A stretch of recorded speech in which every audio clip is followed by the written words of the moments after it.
Insurance কি এবং এর সুবিধা কি?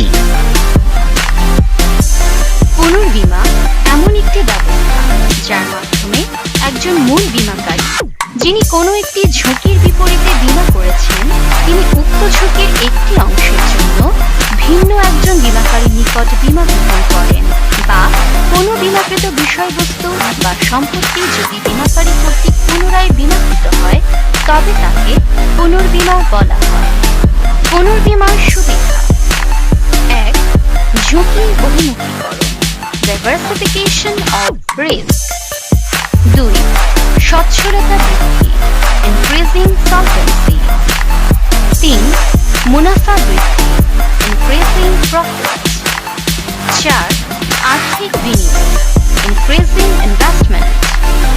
৫.